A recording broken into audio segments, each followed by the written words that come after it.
Friends, നമുക്കിന്ന് ഉപ്പേരി വറക്കാം. അതിന് വേണ്ടിയിട്ട് ഞാൻ 6-7 കായ ഇരുന്നതാണ്, അടക്കായ കേട്ടോ. അതിരുന്ന് ഞാൻ നൈസായിട്ട് അരിഞ്ഞതാണ്. നമുക്കൊരു കടായി വെച്ചിട്ട് കടായിലേക്ക് നമുക്ക് എണ്ണ ഒഴിച്ച് നമുക്ക് വറുത്തെടുക്കാം. ഈ ഉപ്പേരിയൊക്കെ പണ്ട് കാലത്ത് കൃഷിയൊക്കെ ചെയ്തെടുത്ത് അപ്പച്ചനും അമ്മച്ചിയൊക്കെ നമ്മളെ അമ്മച്ചിമാരൊക്കെ ഇരുന്ന് നന്നായിട്ട് നൈസായിട്ട് ഇരുന്ന് അരിഞ്ഞ് ഇന്നത്തെ കാലമൊക്കെ പോയി ഇന്ന് എല്ലാവരും റെഡിമെയ്ഡാണ് വാങ്ങിച്ച് വെച്ചിരുന്ന് കഴിക്കുന്നത്. നമുക്ക് ഇതിനകത്തുനിന്നുള്ള കായകൾ ഇതേപോലെ നൈസായിട്ട് എല്ലാം ഒരുപോലെ അരിയണം. പണ്ടൊക്കെ എൻ്റെ അമ്മച്ചിമാർ പറയുന്നതൊക്കെ ഒരു ഓർമ്മയൊക്കെ ഉണ്ട്. നമുക്കിത് പല പ്രാവശ്യം ഇങ്ങനെ ചെയ്ത് നമ്മുടെ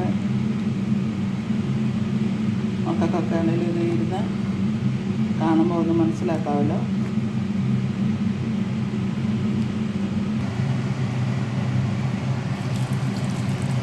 അതിൽ ശകലം മഞ്ഞൾപ്പൊടി ഇട്ട് കൊടുക്കണം.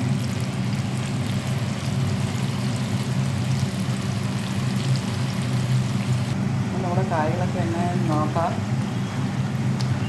എല്ലാം ഒരുപോലെ വേവണം, എല്ലാ വശങ്ങളും.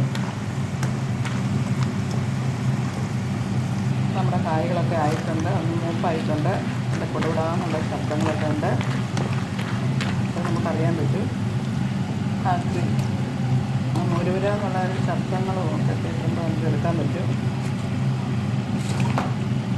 എന്തായാലും നമ്മൾ പുറത്തുനിന്ന് വാങ്ങിക്കുന്നതിനേക്കാളും നല്ലതാണ് ഇങ്ങനെ കായ വാങ്ങിച്ച് ഇച്ചിടണമെന്നുള്ളതേ ഉള്ളൂ. ഇതുപോലെ ചെയ്താൽ ഫ്രഷായിട്ടുള്ള ഉപ്പേരിയൊക്കെ കഴിക്കാൻ പറ്റും. എണ്ണയൊക്കെ ആണെങ്കിലും നമുക്ക് വിശ്വസിച്ച് കഴിക്കാം എല്ലാ രീതിയിലും. നമ്മൾ ഇച്ചിരി ഒന്ന് ഇതായാൽ നമുക്ക് നല്ലൊരു ഈ ഓണത്തിന് ഉപ്പേരിയൊക്കെ ഉണ്ടാക്കി കഴിക്കണം.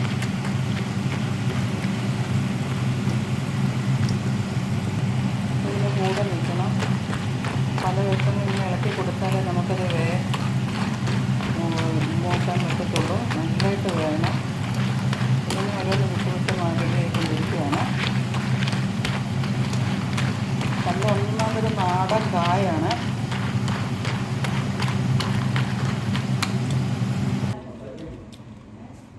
അപ്പം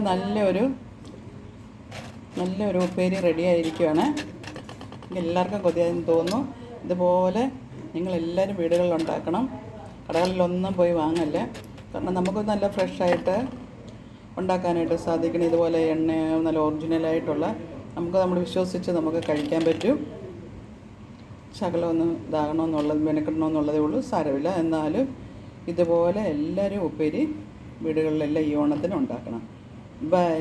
നിങ്ങളെല്ലാം അതുപോലെ എൻ്റെ ചാനലുകളെല്ലാവരും കാണണം. എന്നെ ഒന്ന് സപ്പോർട്ട് ചെയ്യണം പ്ലീസ്. ബൈ.